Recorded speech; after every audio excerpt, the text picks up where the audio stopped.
Me kudo maufe no metole. Greetings to all Africans here. We are Axosu Agelogbagan Agbovi the first. We are the paramount monarch of the Maroon Quilombo Maroon monarchy of Ganlodo. We thank you for tuning in continuously. Those that have into this particular series is called Cultural Clarification Series. And so in this particular video, we want to talk about this Orisha Vodun thing. It was made popular. Well, we don't know how popular it got, but it was made vogue probably in the 90s, mid to late 90s. And it's picked up a little steam through various people and whatnot.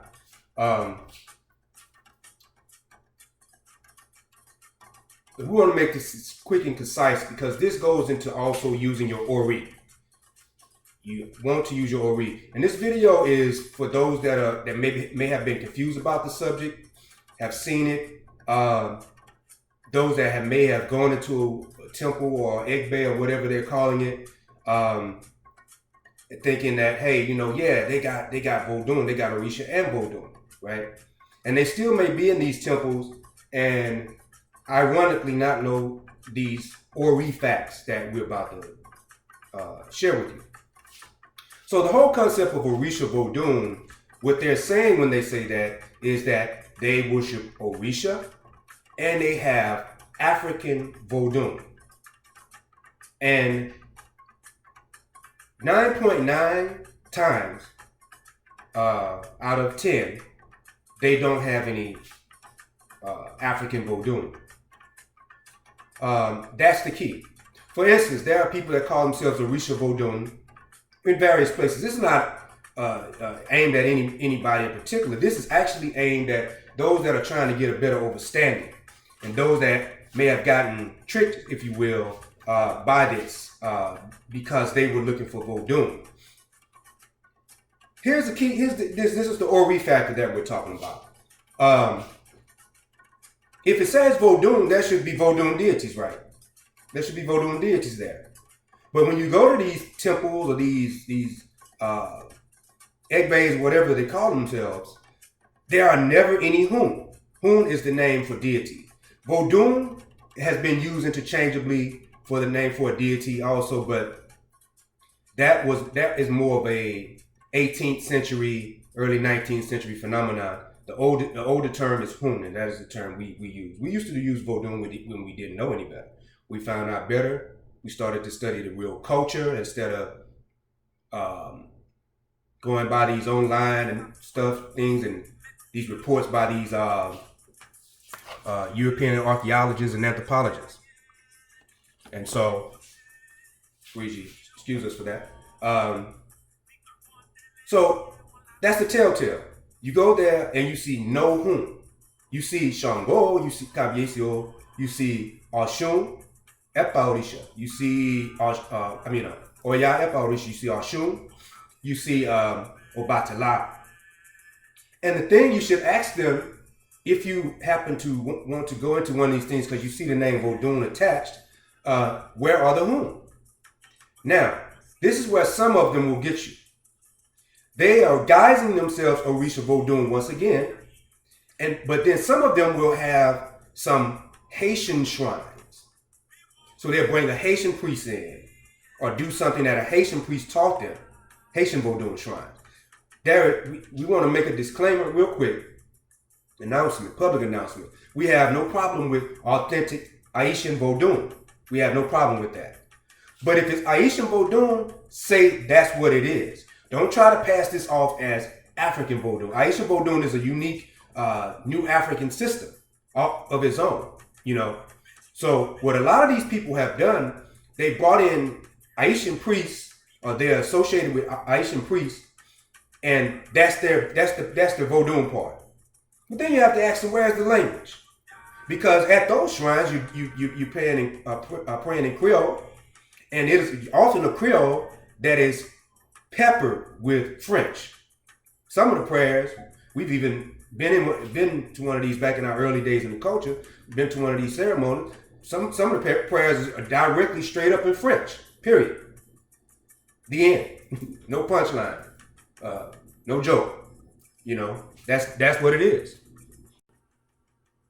So you have the issue of, so we went over two things. You have the issue of where are the whom? And then when they are present, you need to ask, are these Haitian shrines? Then we have the language question. So if the language is not being used, and that even goes for the Orisha side of it, then you have to question that whole thing anyway. Why would an African deity want to be prayed to in a non-African language? Or incanted to or chanted to in a non-African language?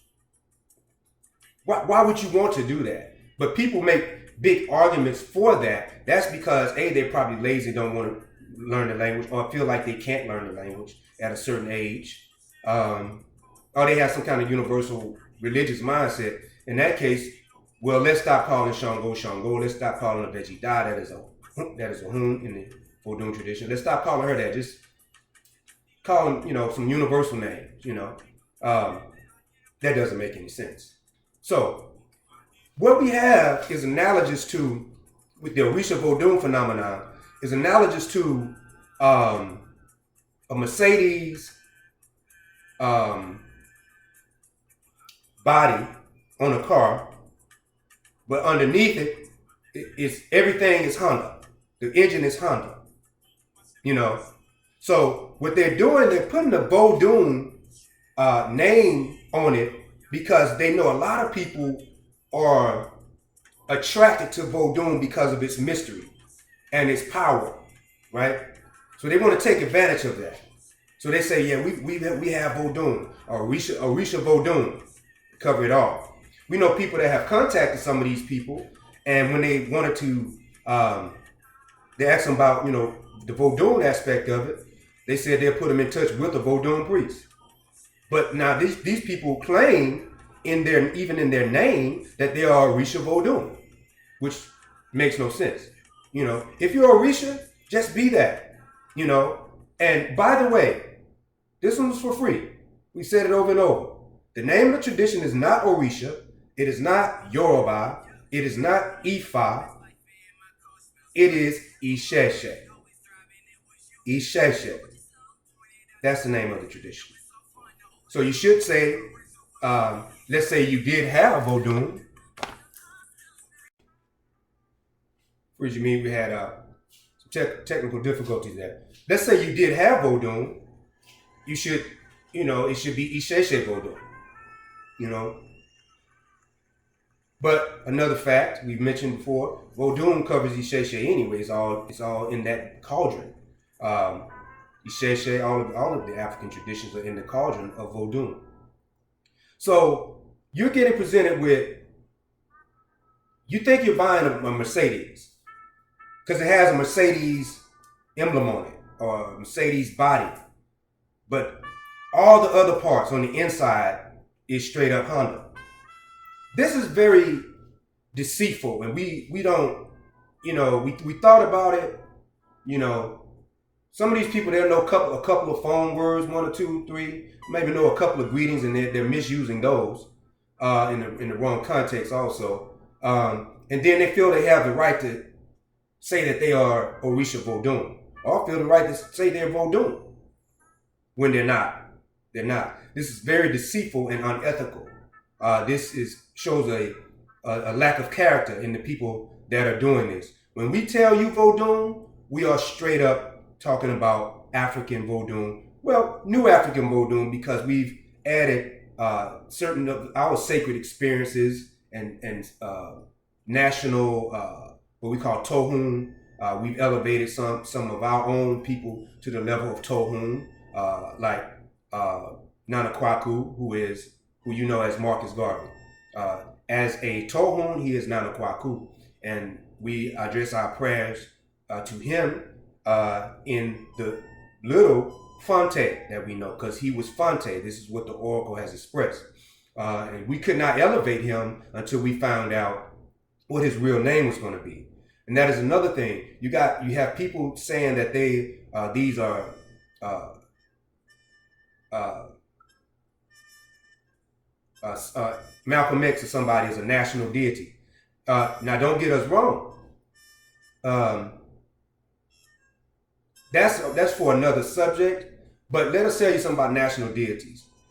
Well, first of all, if you got an African tradition, but you're using African language to invoke someone that has a non-African name, and B has not actually been properly elevated, because most of these people do not know the Tohun rites. We have our Tohun rites this month. We have nobody we're elevating this month, though. We haven't had anybody that we've been working on. So then we have the issue of, are they actual ancestors? Did they reincarnate? Are they back here? And that's another subject. And another key thing, if they're not here, have they let go of the foreign religions and ideologies in that other realm that they held on to here? Because a lot of people, there's a lot of ancestors we don't call upon, because let's say this person was not only alcoholic, but acted real crazy when they had a drink. So anybody that knows proper ancestor veneration will know, all right, that spirit needs to be elevated before we call on them, right? So just like that spirit needs to let go of that alcohol to be invoked in your ancestral line, your regular ancestral line, so does a national hero, if you want to elevate them to that level of Tohun, or some people say Tovodun, national deity. They have to let go foreign religions, and you got to find out what their African name is. We can't be in Giabolu Malcolm X. First of all, he don't know what we're saying, because we're not talking to an African entity there. We're referring to Malcolm X as, the Nation of Islam Malcolm X. If we say that, in Giabolu, in the foreign language, that's a general. It's kind of like the Yoruba when you say Ibashe Orisha, Ibashe Shango, Ibashe Oya. You're giving honor and praise to the deity. So in Giabolu, that's one way we say we honor a particular deity when we're doing our dehiho, when we're doing our prayers and whatnot. So you have those issues. So Vodun, real Vodun, for you all that don't know, and for those that are deceiving people, has authentic Hun that we venerate, authentic deities. And they're venerated in some form of Ajagbe. Ajagbe means Ajag language. The Fon people are a branch of the Ajag. So we say Ajagbe. We live the Ajag culture. Well, us as New African Vodun, but because we also have Isheshe, we live a combination of the New African culture, Ajag culture, and Yoruba culture, with Congo in there, and some other things. But when we're talking about straight up African Vodun, we're talking about Ajagbe. So that's the language that you're going to be using, So for those that are deceiving these people, quit doing that, because we kind of take it personal, because we see nobody teaching any real authentic Vodun out here. We have a book on the language, Phone Bay Primer, Functional Phone Bay for Our Everyday World, that can be gotten from our website, Quilombo Restoration and Healing, at restorationhealing.com. restorationhealing.com. And you can join our mailing list there and get some of the inside stuff that we teach that we don't really put out. And you can create a dialogue with somebody at the monarchy. If you are headed towards Maroonage in your thinking, if you are a nationalist or you want to head that way, you have what people call a black-only policy or whatnot, we are open for dialogue with you. But one major thing you have to have before all of that is good character. because we run into a lot of people who claim black power, black only, kata wakata, but had the most foul character that we've ever seen. We grew up in the Christian church, and we've never seen people with character as foul as some of these people in these African traditions are that's claiming RBG and black power and whatnot. So character is first and foremost. So we wanted to make that real clear. Orisha Vodun, as is being put out here in these various places, it's not what you think it's probably not what you're thinking it is. If you're going to get authentic Vodun, this is not a recruitment message. We don't recruit. We're a maroon monarchy. People don't even know where we are. And it will remain that way except for people that are Ganlodo Numeto or friends of Ganlodo. Friends of Ganlodo. Ganlodo Numeto is a citizen of Ganlodo. The only reason you see us is because we've been out way before we became a monarch. Before we were initiated and whatnot. So it's no secret what we look like, but we meaning my person, if people don't understand how monarchs refer to themselves. But our chiefs, our other people, you would never see them. You would never see them unless you are a friend of Ganlodo or a part of Ganlodo, because that's how Maroons roll. So some people have had that question, like, where are your other people? Where are your people? I mean, you can hear the chief interviewing me twice on Quilombo RestorationHealing.com. You can hear other people in the background and whatnot, but you don't see their face. And that's by policy, because we are Maroons. So there you have it. Orisha Vodun, as touted in here in America, is not Vodun. It's not Vodun. Check the language. Check to see if they got Vodun deities, and if that is, if they say they have Vodun deities, check the names and ask them: Is this Haitian Vodun? Is this straight up? And don't let them play no tricks with you like Vodun is Vodun. No, is this from the Haitian system? Because you have stuff that's straight up Isheshe, then you have stuff that's from Lukumi. Lukumi do stuff that we don't do in Isheshe. Straight up. So there's a difference. We can't just say, no, it's all Isheshe. No, that is a Lukumi rite you're doing. For instance, the Eleke ceremony, when you have 5 or 7 Elekes given to you. That's a Santeria Lukumi thing. That is not Isheshe. Elekes come as they come in Isheshe and Vodun also. In our system, we do not wear those slave beads, by the way, since we brought up, Eleke ceremony. The slave beads are the beads that the average person wears in the Isheshe tradition, those round glass slave beads. Those were the trade beads.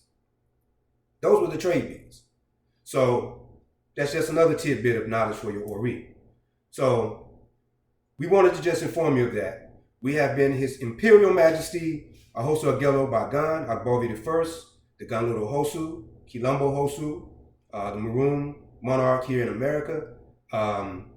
We hope to continue to be able to give you functional information like this so that you can properly go forward.